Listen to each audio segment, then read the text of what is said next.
ओम नमो भगवते वासुदेवाय नमः।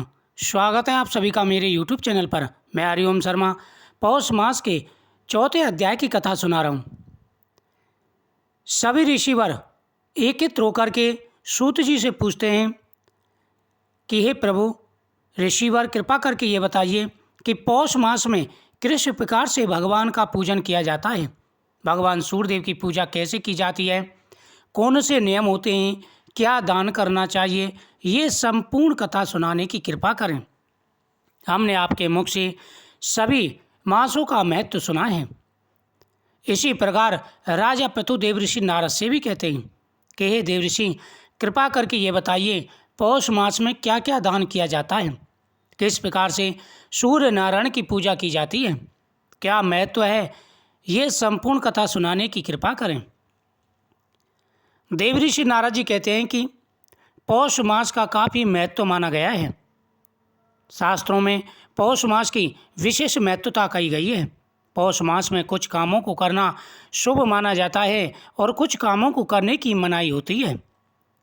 पौष मास में जो व्यक्ति नियमित पूर्वक शास्त्रों को ध्यान में रखते हुए भगवान सूर्यदेव, भगवान विष्णु और शिव की पूजा करते हैं, उनके जीवन में कभी कोई कष्ट नहीं आता। वर्ष के सभी महीने किसी न किसी भगवान की पूजा के लिए समर्पित होते हैं। मार्गशीर्ष मास खत्म होते ही पौष मास शुरू हो जाएगा और साथ ही इस महीने में भगवान की पूजा का विशेष महत्व होता है। जैसे ही पौष मास शुरू होता है तो पौष मास के नियमों का पालन करना चाहिए। इस मास में भगवान सूर्य के साथ भगवान विष्णु और भगवान शिव की पूजा का विशेष महत्व होता है। इसके साथ ही इस मास को छोटा पितृपक्ष के रूप में भी जानते हैं।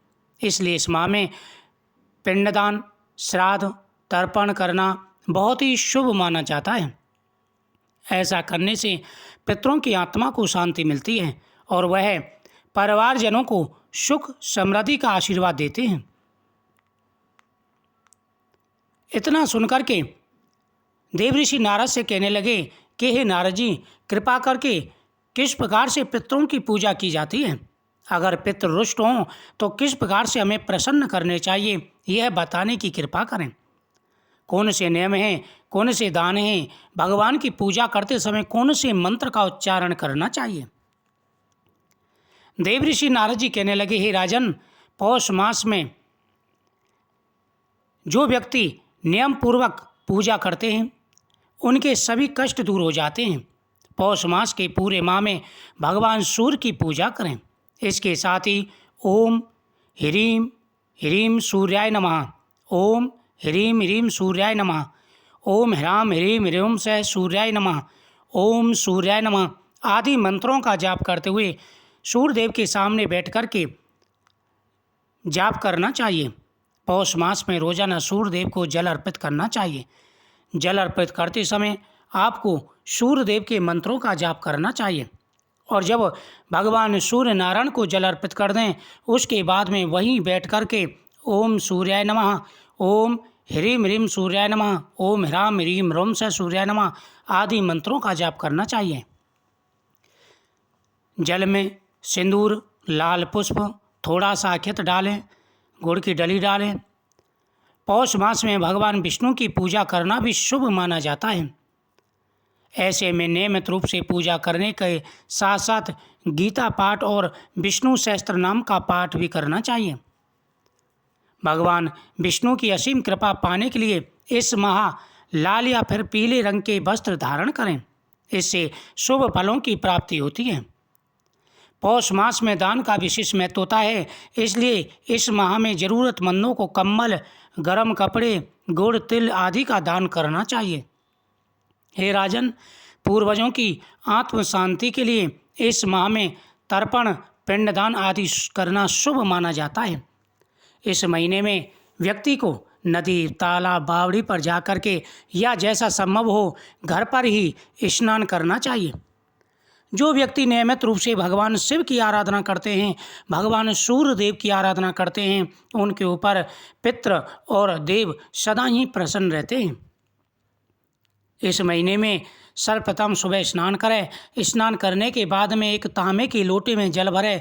जल भर करके उसमें गंगा जल डालें और जल से उसे भर ले। उसके अंदर अक्षत डालें, थोड़ा सा गुड़ डालें, उसके अंदर गाय का थोड़ा सा दूध डालें और एक दीपक तैयार करें। सूर्य देव के सामने खड़े हो जाएं। ओम सूर्याय नमः, भास्कराय नमः, आदित्य नमः आदि मंत्रों का जाप करते हुए सूर्य देव का आह्वान करना चाहिए। उसके बाद में सूर्य देव के आह्वान के बाद में जब सूर्य देव का आह्वान कर लें, उसके बाद में उनके सामने दीपक जला करके मंत्रों का जाप करना चाहिए।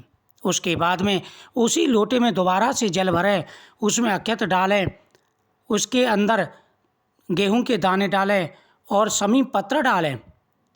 उसमें गंगा जल मिला करके भगवान शिव जी का अभिषेक करना चाहिए। ओम नमः शिवाय मंत्र का जाप करते हुए भगवान शिव का अभिषेक करें। भगवान शिव के सामने दीपक जलाएं, फिर वहीं बैठ कर के शिव जी के मंत्रों का जाप करें। ऐसा करने से व्यक्ति के सारे कष्ट दुख दूर हो जाते हैं। जब सूर्य देव को अर्घ दे ले तो वहाँ पर भी दीपक जला करके बैठ करके सूर्य देव के मंत्रों का जाप करना चाहिए। उसके बाद भगवान विष्णु का पूजन करें। हे राजन, जो व्यक्ति इस प्रकार से पूजन करते हैं उनके सभी मनोरथ पूरे हो जाते हैं। उसके बाद में फिर दान करना चाहिए, लेकिन दान करने से पहले पितरों की पूजा जरूर करें। जब आप इस प्रकार से पूजन कर लें, फिर उसी लोटे में जल भरें और हाथ में कुशा लेकर के पीपल वृक्ष के नीचे या घर पर दक्षिण मुख होकर के ओम सर्व पितृ देवताभ्यो तर्पयन्ताम ऐसा कहकर के पितृ देवताओं को जल अर्पण करें। हे राजन, जो व्यक्ति पितरों को पूजा करता है, जल देता है, देव पूजन करता है, उनके घर में सदा ही खुशियों का वास रहता है। लक्ष्मी नारायण भगवान उनके घर में निवास करते हैं। जो व्यक्ति भगवान विष्णु का पूजन करते हैं, भगवान सूर्यदेव और भगवान शिव की पूजा करते हैं, पितरों की पूजा करते हैं, उन्हें संतान, धन, सुख, समृद्धि, सौभाग्य सब कुछ प्राप्त होता है। हे राजन, जो व्यक्ति दान करते हैं, इस महीने में दान का भी विशेष महत्व होता है। जो व्यक्ति नियमित रूप से दान पुण्य करते हैं उनके ऊपर पितृ सदा ही प्रसन्न रहते हैं।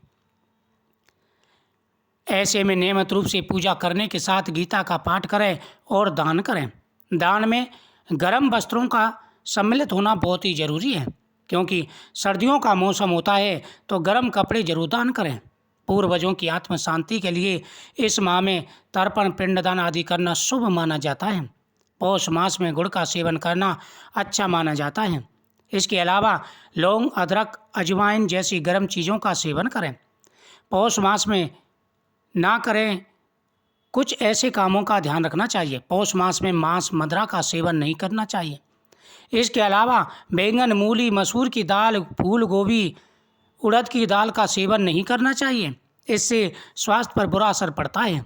पौष मास में चीनी का सेवन ना करें। पौष मास में खर मास आरंभ हो जाएगा, इसीलिए किसी भी तरह के मंगल कार्यों को करने की मनाही होती है। खर मास में नए काम या कोई भी शुभ कर्म नहीं किए जाते, लेकिन दान पुण्य का विशेष महत्व होता है।